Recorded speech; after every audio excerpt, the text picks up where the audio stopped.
ሰላም ጤና ይስጥልኝ ውድ የሐሴት ስፖርት አድማጮች፣ በዛሬው የስፖርት መረጃችን የዝውውር ዜናዎችን ጨምሮ አጫጭር ስፖርታዊ መረጃዎችን ይዤ ቀርብ ያለው በስፋት የማስደምጣችሁ ይሆናል። ቆይታችሁ ከኛ ጋር ይሁን።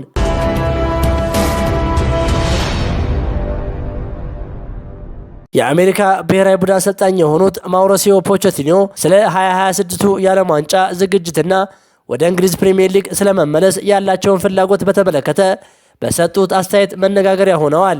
አርጀንቲናዊው አሰልጣኝ በተለይ እኔ አሰልጣኝ እንጂ የጽዳት ሰራተኛ አይደለሁም በማለት የሰጡት ምላሽ በብዙዎች ዘንድ ትኩረት ስቧል። የ54 ዓመቱ ፖቼቲኖ እንደገለጹት የአሜሪካ ብሔራዊ ቡድን ለ2026ቱ ዓለም ዋንጫ ራሱን በከፍተኛ ሁኔታ እያዘጋጀ ይገኛል። ፕሬዝዳንት ዶናልድ ትራምፕን ጨምሮ መላው የአሜሪካ ሕዝብ ከቡድኑ ትልቅ ውጤት እንደሚጠብቅ እንደሚገነዘቡም ተናግረዋል። አሰልጣኙ አክለውም ለብሔራዊ ቡድኑ የሚመጡን ተጫዋቾችን ለመምረጥ አሁንም በቂ ጊዜ እንዳለ ያላቸውን እምነት ገልጸዋል። ፖቼቲኖ በአሜሪካ ያለውን ቆይታ ቢወዱትም የለንደንና የእንግሊዝ እግር ኳስ ክርክርና ፉክክር እጅግ እንደናፈቃቸው አልሸሸጉም። ከዓለም ዋንጫው በኋላ ወደ ለንደን ብመለስ ደስ ይለኛል። እኔ አሰልጣኝ እንጂ የጽዳት ሰራተኛ አይደለሁም።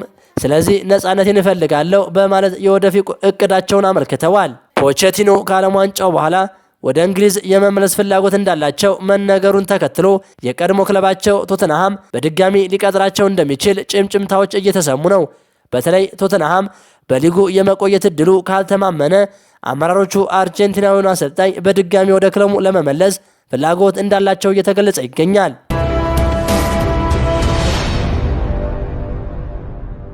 የወቅቱ የሰሜን ለንደኑ ክለብ አርሰናል አሰልጣኝ ሚኬል አርቴታ ተወልዶ ያደገው ስፔን ውስጥ በምትገኝ ሳን ሴባስቲያን መንደር ውስጥ ነው። ሚኬል አርቴታ በተጫዋችነት ዘመኑ ለፒኤስጂ፣ አርሰናል፣ ኤቨርተን፣ ሬንጀርስ፣ ሪያል ሶሲዳድ እና ለባርሴሎና ቢ ቡድን ተጫውቶ አሳልፏል። በፈረንጆቹ 2011 የተጫዋቾች የዝውውር መስኮት ከኤቨርተን አርሰናልን የተቀላቀለበት መንገድ አስገራሚ እንደነበር ይታወሳል። የአርሰናል ኃላፊዎች አርቴታን ለማስፈረም የዝውውር መስኮቱ ሊዘጋ ጥቂት ሰዓታት በቀሩበት ጊዜ ጥያቄ ቢያቀርቡም በመጀመሪያው ዙር ጥያቄ ኤቨርተን ፈቃደኛ አልነበረም። በወቅቱ ኤቨርተን ወሳኝ ተጫዋቹን ለመልቀቅ ፈቃደኛ ባይሆንም ሚኬል አርቴታ ግን ወርቃማ የእግር ኳስ እድል እንዲያመልጠው አልፈለገም ነበር።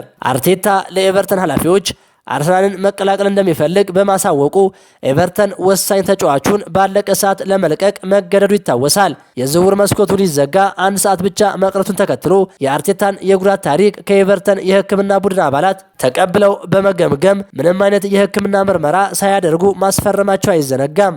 አርሰናል ያልተለመደ ውሳኔ በመወሰን የሕክምና ምርመራ ሳያደርግ ለሚኬል አርቴታ 10 ሚሊዮን ፓውንድ ወጪ በማድረግ ተጫዋቹን የግሉ ማድረግ ችሏል። በመጨረሻ ሰዓት አርሰናል የተቀላቀለው ሚኬል አርቴታ ከቡድኑ ጋር የኤፍኤ ካፕና የኮሚዩኒቲ ሺልድ ዋንጫዎችን አሳክቷል። አርቴታ በተጫዋችነት ዘመኑ ለአርሰናል 150 ጨዋታዎችን አድርጎ 16 ግቦችን ያስቆጠረ ሲሆን በፈረንጆቹ 2016 ጫማውን መስቀሉ ይታወሳል። ጫማውን ከሰቀለ በኋላ ወደ አሰልጣኝነት በመግባት የአሰልጣኝ ፔፕ ጋርዲዮላ ምክትል በመሆን በማንቸስተር ሲቲ ቤት ለ3 ዓመታት ያህል ሰርቷል። ሚኬል አርቴታ በፈረንጆቹ 2019 ማንቸስተር ሲቲን በመልቀቅ የአርሰናል ዋና አሰልጣኝ ለመሆን በቅቷል። አሰልጣኝ ሚኬል አርቴታ አርሰናልን ከተረከበ ወዲህ ቡድኑን በአሰልጣኝነት እየመራ የኤፍኤ ካፕና ኮሚዩኒቲ ሺልድ ዋንጫዎችን አሳክቷል። አርሰናል ከ33 ዓመታት በኋላ በአርቴታ እየተመራ የካራባኦ ካፕ ዋንጫን ያሳካል ተብሎ ቢጠበቅም ባሳለፍነው እሁድ በማንቸስተር ሲቲ ዋንጫውን ተነጥቋል። ባለፉት ዓመታት አርሰናል የዋንጫ ተፎካካሪ እንዲሆን ያደረገው አሰልጣኝ ሚኬል አርቴታ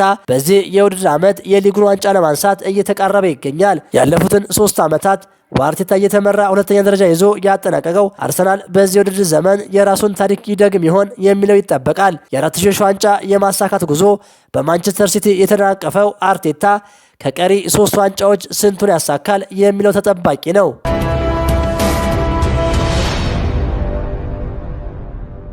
ማንቸስተር ዩናይትድ ያን ዲዮማንዴን ከአርቢ ላይፕዚግ፣ ሊዩስ ሆልንን ከኒውካስልና ኢሊማን ኒዲያን ከኤቨርተን ለማስፈረም ንግግር ጀምሯል ሲል ስካይ ስፖርት ዘግቧል። ባርሴሎና የራሽፎርድን የውሰት ውል በ26 ሚሊዮን ፓውንድ ወደ ቋሚነት ካልቀየረው ዩናይትድ ተጫዋቹን የሚገዙ ሌሎች ክለቦችን እንደሚያገኝ እርግጠኛ መሆኑ እየተዘገበ ሲሆን ባርሴሎና በበኩሉ የኢንተር ሚላኑን ተከላካይ ባስቶኒን ለማስፈረም ቢፈልግም ከሊቨርፑል ፉክክር ሊገጥመው እንደሚችል ፉትቦል ኢታሊያ ዘግቧል።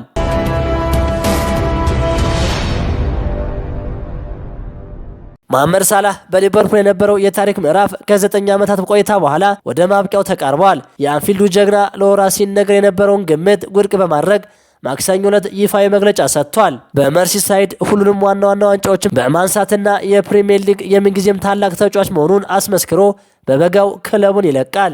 ሳላህ ወደ ሳውዲ አረቢያ ይጓዝ ወይም አይጓዝ እስካሁን አልተረጋገጠም። ነገር ግን አንድ ነገር እርግጠኛ ነው።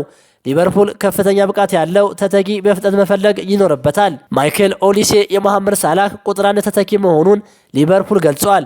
ሊቨርፑል የኦሊሴን ዝውውር ለማጠናቀቅ ከፍተኛ ጥረት እንደሚያደርግ አስታውቋል። ባየር ሙኒክ በበኩሉ ምንም አይነት ኦሊሴን የመሸጥ ፍላጎት እንደሌለውና ተጫዋቹ እስከ 2029 ውል ስላለውና የውል ማፍረሻ ስለሌለበት ለመልቀቅ አይቸኩልም ተብሏል። ሊቨርፑል ከመሐመድ ሳላህ ጋር በውድድር ዓመቱ መጨረሻ እንደሚለያይ እርግጥ ሲሆን አሁን ጥያቄው የመርሲሳይዱ ክለብ ሊቨርፑል ለመሐመድ ሳላህ ምትክ ማንን ሊያስፈርም ይችላል የሚለው ነው። ሊቨርፑል ከኦሊሴ በተጨማሪ የአርቢ ላይፕዚጉን ዲዮማንዴ ይገኝበታል። ይህ ተጫዋች በስፔኑ ክለብ ሌጋኔስ አካዳሚ ያደገው ኮትዲቫራዊው በዚህ ዓመት ነበር ወደ ጀርመኑ ክለብ ያመራው። በአርቢ ላይፕዚግ ራሱን በሚገባ እያሳየ የሚገኘው የ19 ዓመቱ ዲዮማንዴ ማንቸስተር ዩናይትድን ጨምሮ ስሙ ከበርካታ ታላላቅ ክለቦች ጋር እየተገናኘ ሲሆን ሊቨርፑል በቀዳሚነት ከሚፈልጋቸው ተጫዋቾች አንደኛው ነው።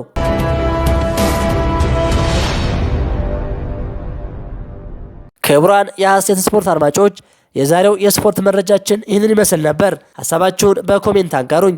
ለሌሎች ስፖርት ወዳጆች እንዲደርስ ሼር አድርጉት። ቸር ተመኘን።